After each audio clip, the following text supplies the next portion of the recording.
up to date on your latest weather from the largest team of meteorologists in the Southeast.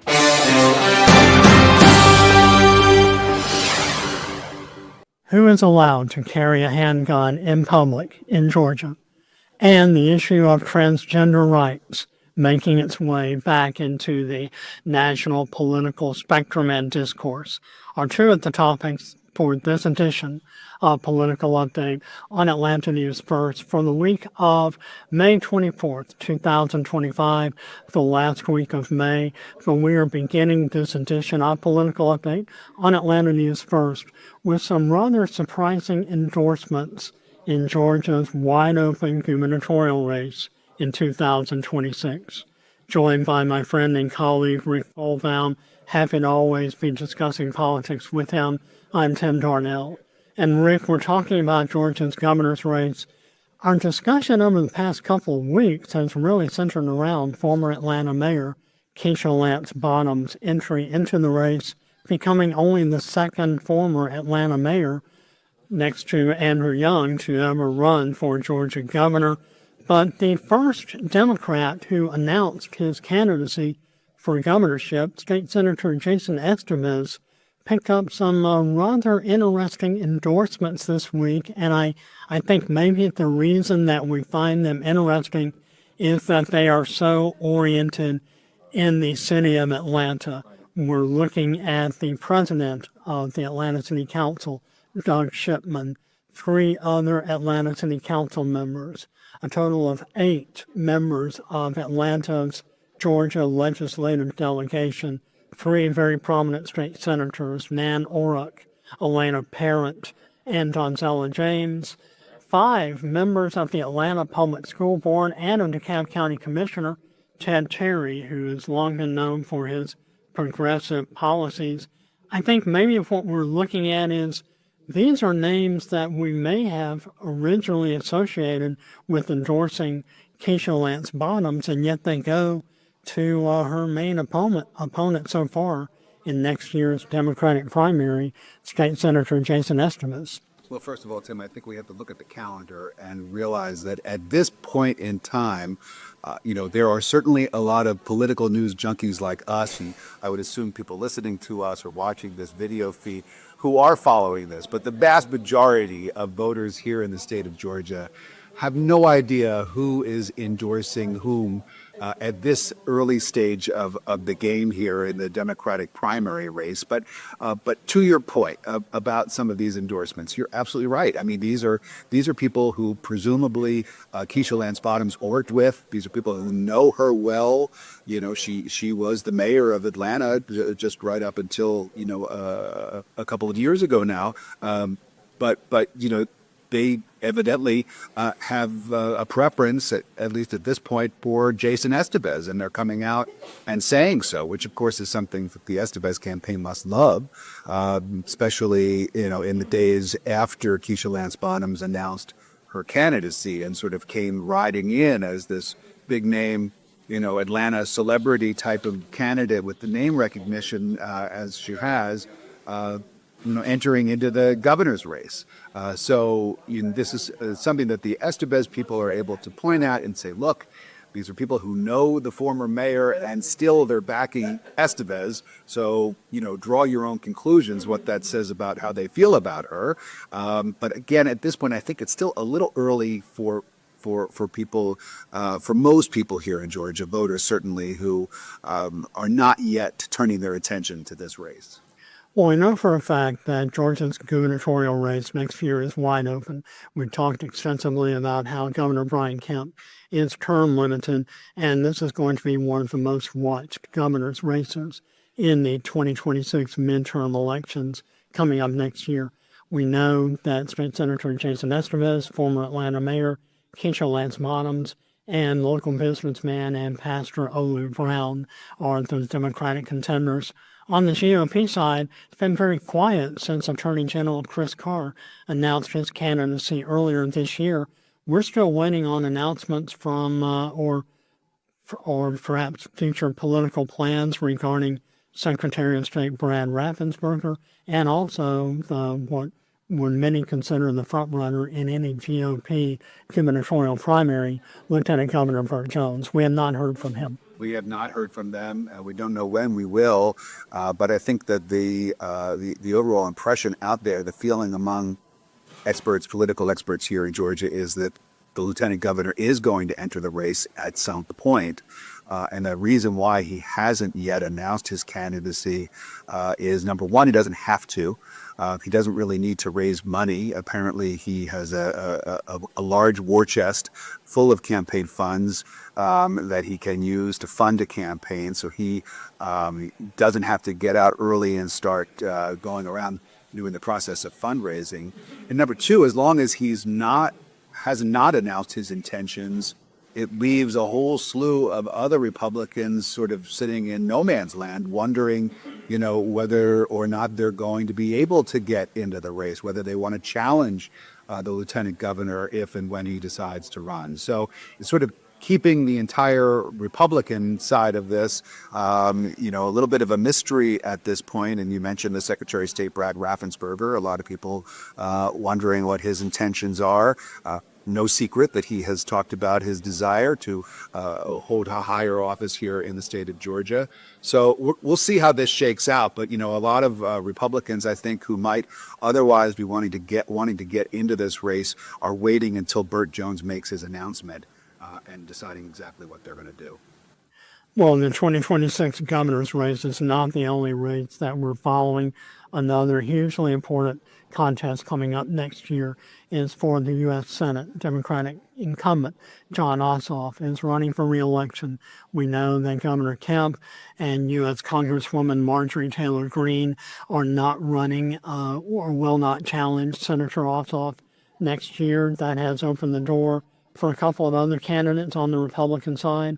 Georgia Insurance and Fire Commissioner John King announced very recently that the first Republican to enter Georgia's Republican Senate primary a couple of weeks ago was U.S. Congressman Buddy Carter, and he released an ad this week that is raising again the issue of transgender politics and policies in the public spectrum.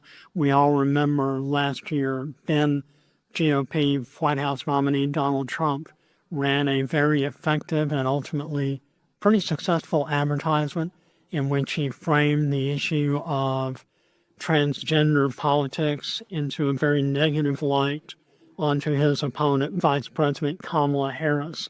It's one of the most effective ads that we've seen in quite a while, and a lot of national political pundits point to it perhaps being a defining issue in helping Donald Trump reclaim the White House. Buddy Carter, who is a supporter of Donald Trump, released an ad this week in which someone who is apparently a biological male is complaining about Buddy Carter's record in allegedly helping protect women's sports and their integrity. Buddy Carter obviously hoping to use the same political strategy that Donald Trump used in hopefully propelling him to a successful bid in the United States Senate.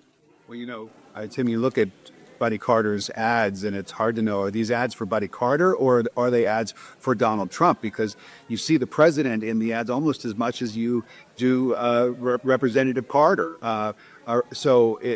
Clearly Buddy Carter is taking a page from the Trump playbook, and why wouldn't he?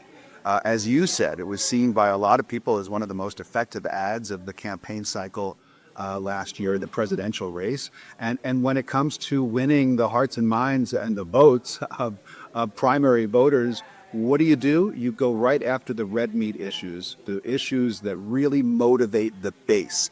Those are the people that tend to go out and vote in primaries. Those are the people who are paying attention to the issues that are being talked about right now, even at this early stage of the campaign, and the issue of transgender rights and transgenders in sports and all of those issues surrounding that community proved to be very galvanizing for Republicans in the last election cycle. And so I think that it should be no surprise to anybody that Buddy Carter, who was out there early, I really got to hand it to him, going out and spending money and running ads, trying to sort of take the early lead here in the Republican primary contest, coming out and using this issue once again, trying to motivate people who might come out and vote for him in the primary.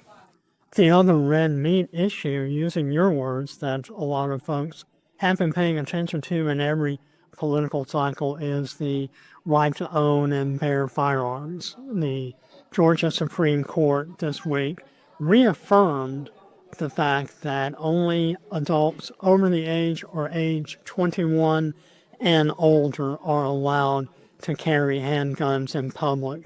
This was a Supreme Court challenge brought to the Supreme Court by a gentleman named Thomas Stevens, who is a 20-year-old individual who was denied a carry permit by a Georgia probate court. He's 20 years old. Georgia law stipulates that you have to be 21 to own or carry a handgun in public.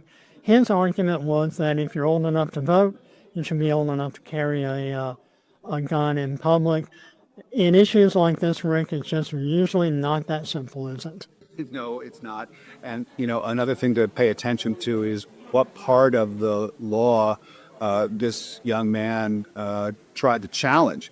So often with these Supreme Court cases, and we're seeing this even at the U.S. Supreme Court with the Trump administration trying to defend some of its policies, it's not exactly always trying to get the Supreme Court to weigh in on the heart of the issue, but sometimes a legal argument is made using a portion, some language that really sort of narrows down what it is that they're challenging, and as a result narrows down what the Supreme Court is going to decide on. The Supreme Court can only decide on the cases that are brought before them. So even as the Supreme Court came down and ruled in favor of upholding this law, this ban on public carry for those under the age of 21, they didn't really weigh in on that specific issue. That said, the law allows people in Georgia under the age of 21 to carry a handgun, if they have received special training as part of military service. People are allowed to carry a gun, young people under 21 allowed to carry a gun in their homes, in their cars, in their place of business, or for sport shooting, for hunting. So there are a lot of circumstances, one could argue, where people under the age of 21 are allowed by law to carry a handgun.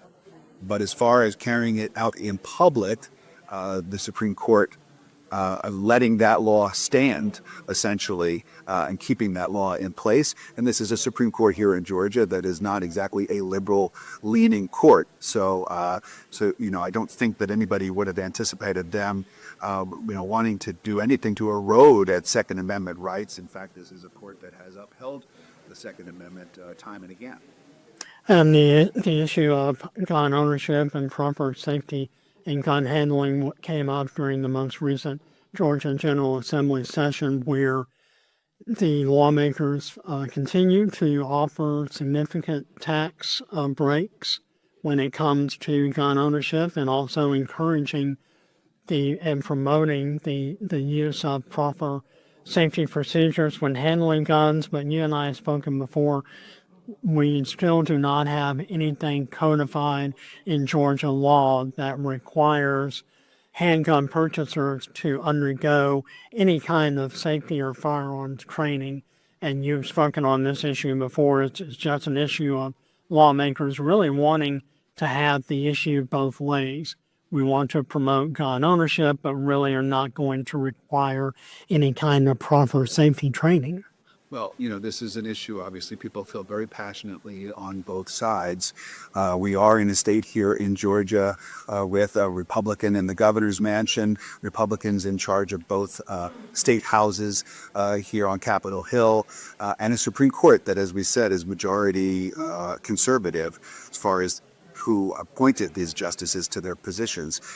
So you would expect that the Second Amendment would receive a lot of support here in the state of Georgia, and it has, and most likely it will continue, as Georgia it really has some of the most lax laws in the country when it comes to gun ownership and the circumstances under which guns can be owned and stored and carried and used. The other election that we've been following here on Atlanta News First this week, early voting is also now underway in a special election for the Public Service Commission in 2 districts, District 2 and 3. This is obviously a hugely important electoral board that oversees the administration of the state's private and public utility rates, such as Georgia Power and other natural gas and electrical utilities. Interesting development this week. One of the candidates, a Democrat named Daniel Blackman, was disqualified from the District 3 race because of residency requirements. So we're continuing to cover that special election. Early voting, as I said, is underway in that election, and encourage everyone to follow all of the latest updates, not only in the public service race, but in everything that is politically related here in the state of Georgia on Political Update from Atlanta News First and AtlantaNewsFirst.com. This has been Political Update for Friday, May 30th, 2025, for the entire week of May 24th, 2025. For Rick Folbaum, I'm Tim Darnell, encouraging all of you to watch all of our podcasts on our YouTube channel and also on your Roku app, and listen to every Atlanta News First podcast, Political Update, Overtime, Decatur Dish, Behind the Investigation on your favorite podcasting platform.